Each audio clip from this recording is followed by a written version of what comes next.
especially the center, do your job well. That's what it's all about.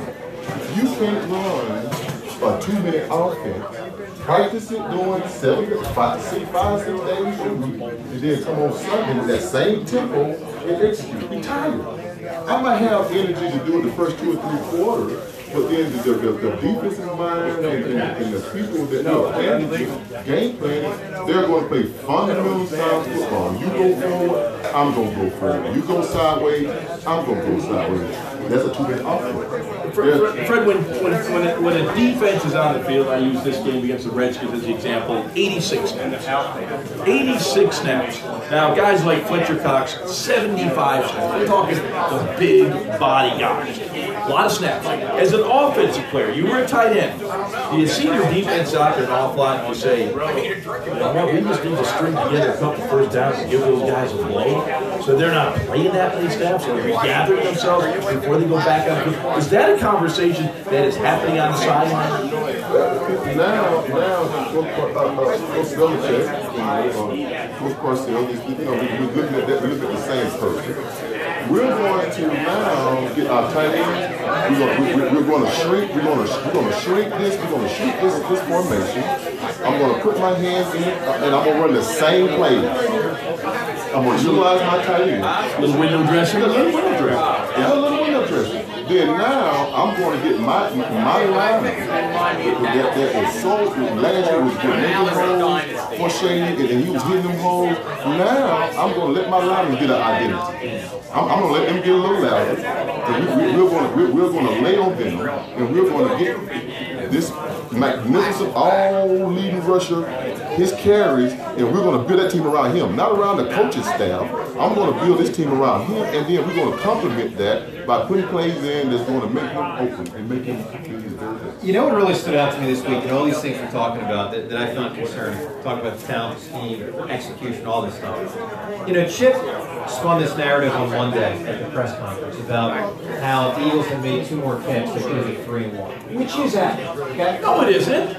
Well, it's not accurate, Joe. I'll go where by score. Right. Yeah, it's accurate. The dynamic of the game changes with every score. Fair. All right. But generally speaking, there's a decent probability if they made those 2 kicks, they might have been 3.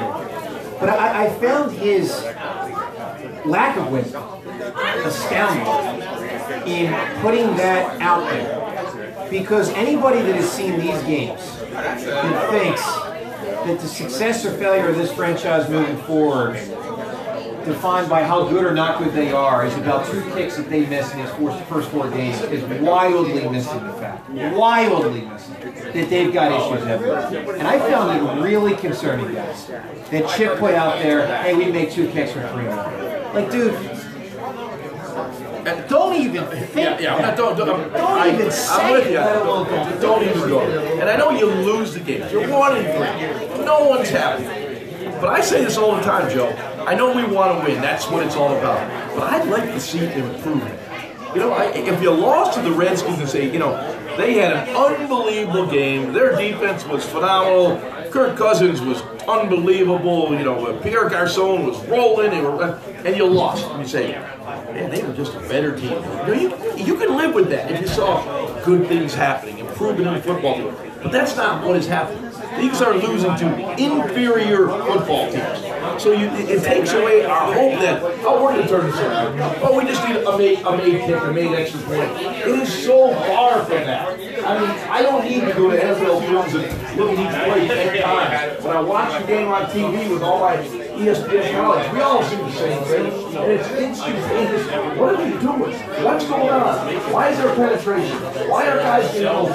Where's the pass protection? Why is Sam Bradford hitting open guys? Why is Sam holding on the ball? There are no answers. There's far too many questions. And here's the thing to me that almost tops it off when you go back in the rear view of last year, which most of us have kind of moved away from that. But just for what it's worth, because it really dawned on me when Chip said what he said this week. Yeah. Because when they were winning early last year, they were winning really on it. If you remember, that 5-2 start, it was a lot of defensive touchdowns and special teams touchdowns. A lot of us said, hey, you can't keep counting on that. They kept escaping despite playing bad football. Yeah, they got to 10 wins, but it's like 2 years in a row now. It just seems like it's grinding down. It's grinding into the ground. teams now understand what this Eagles offense is about. Joe, you know, Freddie was in the league for 11 years. He knows the time, effort, and energy and resources teams expend in the offseason and regular season, studying, breaking it down. This offense is predictable. It was predictable last week, it was predictable the week before, and it's going to be predictable again unless Chip realizes we have to do something differently. Teams have figured us out what we're doing. The explosiveness that we saw week 1 3 years ago is gone.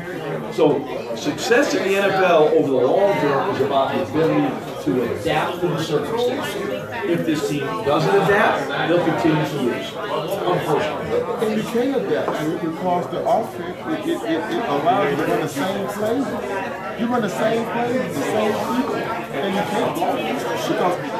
Because and I want to reflect back to, I want to reflect back to the Seattle game last year with Coach Carroll. If you play lane discipline with this offense, you're going to beat them. Because they're going to bring you the ball. Assignment football? Assignment football. On defense. You don't have to blitz them. They're going to bring you to the ball. It's a zone. They're going to bring you to the ball. See, you get moving. If you go forward, I go forward. You go sideways, I go sideways. That's it. Stay up. It's like playing defense on basketball. Stay in front of them. And they're going to come to you. So we talked about predictability. And I'll give you another real life example. The sky doesn't lie. I'm watching the Washington defense, and the Eagles run that jet sweep. You know, his goals lines up in a slot, and he comes in motion. I mean, he ran the play twice. The minute he started in motion, the linebackers point and move and run outside. The ball isn't even snapped yet. They're running out to the edge. They know the jet sweep is coming. It's predictable. This is what they run on their formation when Sproles comes in motion. Now, hopefully this week we'll see the same look with a little window dressing and plays that look the same, but will be different. And give them something different. But when you watch a linebacker point, move, and go to the point of attack before the ball is snapped, this isn't me, Joe. Fred, this isn't me. This is what the tape shows me.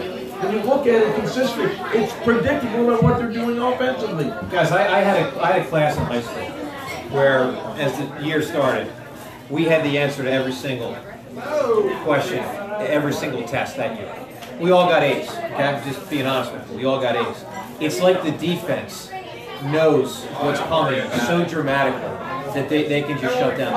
It seems literally that simple. And then you compound that with an offensive line. My mom's always going to be happy with that. Yeah, I know. You got an A? Even only if I had the answer. Oh, yeah. How do you just Google it? There was no Google back then. And the speed make you play base defense. The speed that they go on the offense going, so you don't have to really get elaborate. All they want to do is just focus on base defense. That's what they want to do. It's demoralizing. I mean, and that's where Chip's got to make defense. All right, Freddie Baxter will be back. Joe DeCamp will be back. I will be back.